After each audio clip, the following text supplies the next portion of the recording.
O que foi a conquista de Westeros? Aliás, como foi a conquista de Westeros? Agora com House of the Dragon e a tão falada, o sonho da canção de Gelo e Fogo que o Aegon Targaryen, teve e o Viserys está falando sobre isso, muita gente tem se perguntando, quem é Aegon Targaryen? O que foi a conquista? Como que isso aconteceu? Bom, esse vídeo é a parte 1 para te explicar um pouquinho sobre a conquista.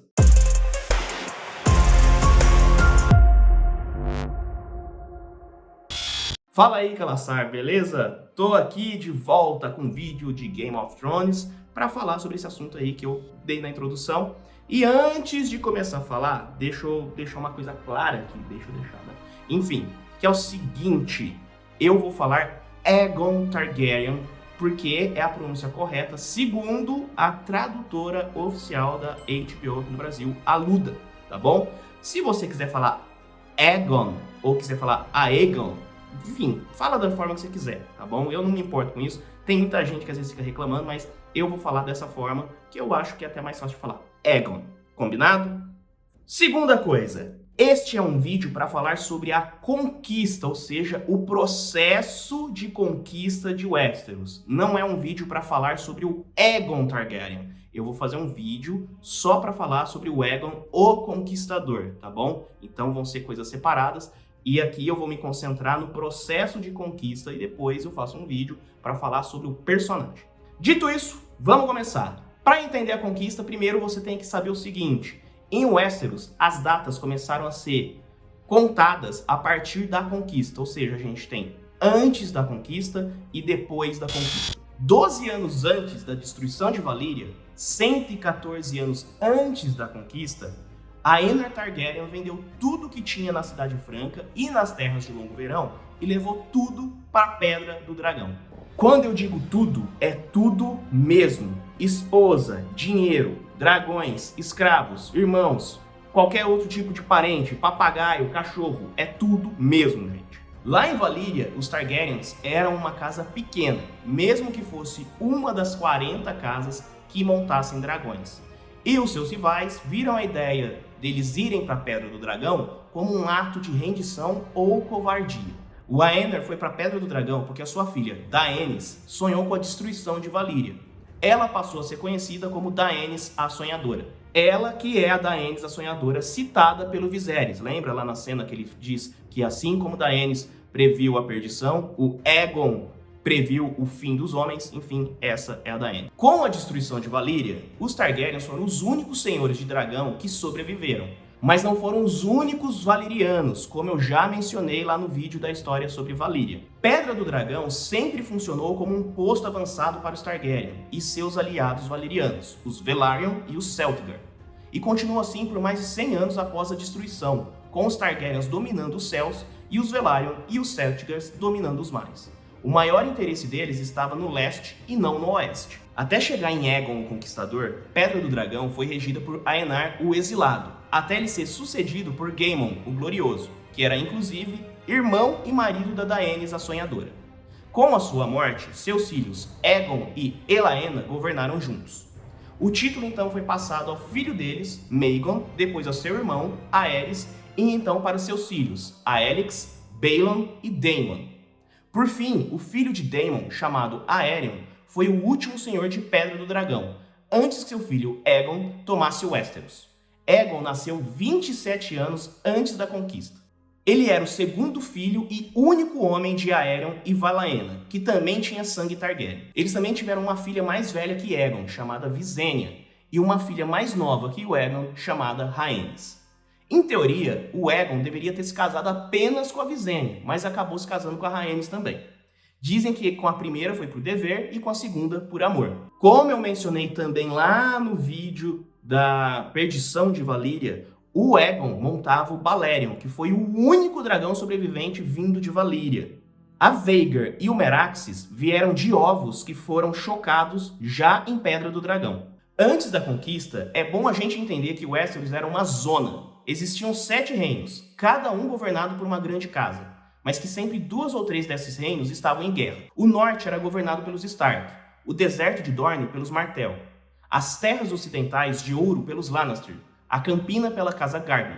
Já o vale, os dedos e as montanhas da lua eram governados pelos Arryn.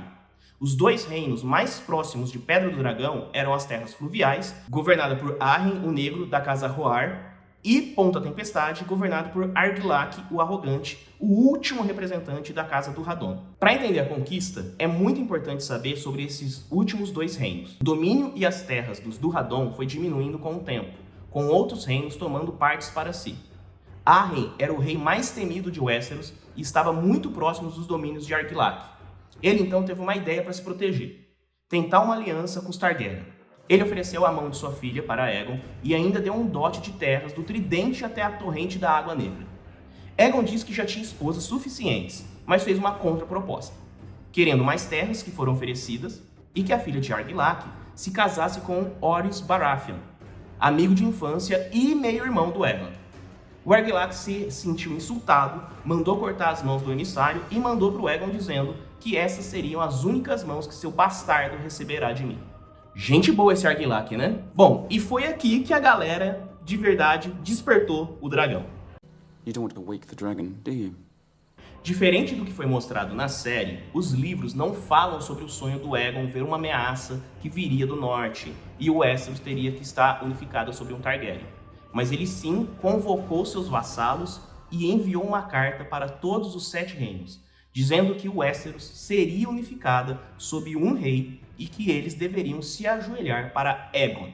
Aqueles que o fizessem manteriam suas terras e títulos, e os que não fizessem seriam humilhados e derrotados em batalha. Aegon e suas irmãs, Visenya e Rhaenys, reuniram cerca de 3.000 soldados e seus 3 dragões, Balerion, Vhagar e Meraxes, e saíram para tomar Westeros.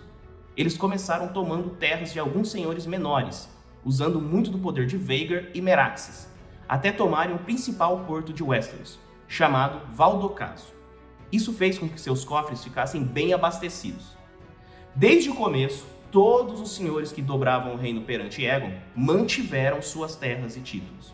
Foi durante a conquista que a heráldica da casa Targaryen surgiu, já que isso era uma tradição de Westeros e não de Valíria. O dragão vermelho com 3 cabeças cuspindo fogo sobre um campo negro. Isso passava uma mensagem de que os Targaryen eram agora genuinamente de Westeros. Daemon Velaryon, a frota Targaryen, Visenya e Vhagar foram enviados para Vila Gaivota e para o Vale. Uma frota Arryn, com a ajuda de navios de guerra bravosas, afundou 2/3 da frota Targaryen, capturou o outro terço e Daemon Velaryon foi morto. Mas Viserys desceu dos céus montado em Vhagar e destruiu a frota Arryn. Aegon, Balerion e o restante das tropas foram em direção ao Olho de Deus e Harrenhal. Ele foi atacado 2 vezes quando estava no Olho de Deus pelos filhos de Harren o Negro, mas Aegon desceu durante uma manhã sobre eles montado em Balerion e matou os filhos de Arryn. Além de ter seus filhos mortos, Arryn sofreu uma revolta de vários de seus vassalos. Edmund Tully de Corre Hill, sim, antepassados da Catelyn Stark e do Peixe Negro, se voltou contra Arryn, declarou apoio à casa Targaryen, ergueu o estandarte do dragão e uniu forças com Aegon. Com isso, praticamente todas as casas juramentadas de Arryn se juntaram aos Targaryen. Desta forma, Arryn não teve outra opção a não ser se trancar em Harrenhal, esperando que isso fosse sua salvação, já que o lugar era considerado inexpugnável. Era o maior castelo de Westeros, com 5 torres colossais, com fonte de água doce inesgotável, cavernas repletas de mantimentos e muralhas que nada poderia passar. Mas isso tudo não foi suficiente para segurar Balerion e Aegon. O conquistador tentou negociar com Arryn, que manteve sua arrogância, dizendo que pedras não queimavam. Mas ele esqueceu que dragões voam e seu fogo queima e muito. Orys Baratheon, que foi nomeado como Mão do Rei, o primeiro da história, havia partido com Rhaenys, Meraxes e a maior parte do exército para tomar Ponta Tempestade. Mais de 1.000 homens foram abatidos. Rhaenys soltou Meraxes e varreu as matas, transformando as árvores em tochas. Argilac ficou sabendo de como foi o fim de Arryn enfrentando Aegon e decidiu não ter o mesmo fim em sua fortaleza, e foi para o campo aberto de Ponta Tempestade. Os exércitos se enfrentaram debaixo de uma chuva torrencial e a batalha ficou conhecida como a Tempestade Final. Argilac quase venceu por 3 vezes, mas Rhaenys e Meraxes mudaram o jogo, queimando vários homens, assustando os cavalos que fugiam e derrubando Argilac de sua montaria. Depois de Horus Baratheon matar Argilac, Rhaenys voou para a sede de Ponta Tempestade para oferecer rendição a Argella, filha de Argilac. Ela disse que eles morreriam antes de se render, mas seus homens não estavam tão dispostos quanto ela e ergueram uma bandeira de paz. Foi assim então que Horus Baratheon assumiu as armas e o lema dos Durradon, se casando com Argella e se tornando o Senhor de Ponta Tempestade. Ufa! Bom, essa aí foi a primeira parte de Conquista de Westeros.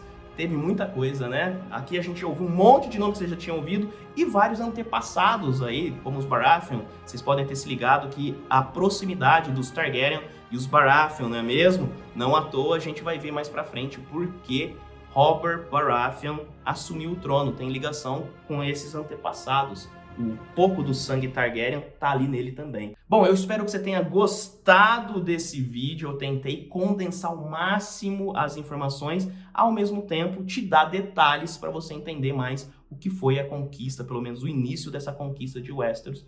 Se você gostou, não esquece de deixar seu like, tá? É muito importante. Se você não é inscrito, se inscreve aqui no canal. E se você já é inscrito, já deixou seu like e gosta dos vídeos aqui, não esquece de talvez se tornar um membro. Ao se tornar membro, você tem algumas vantagens, além de me ajudar, né? Você ajuda a produzir os conteúdos e tem acesso a grupo de WhatsApp, a lives exclusivas, se você for do nível aí Irmãos de Sangue, beleza? Eu espero de verdade que isso aqui tenha contribuído um pouquinho para o seu entendimento do mundo de Westeros, Game of Thrones, House of the Dragon, tá bom?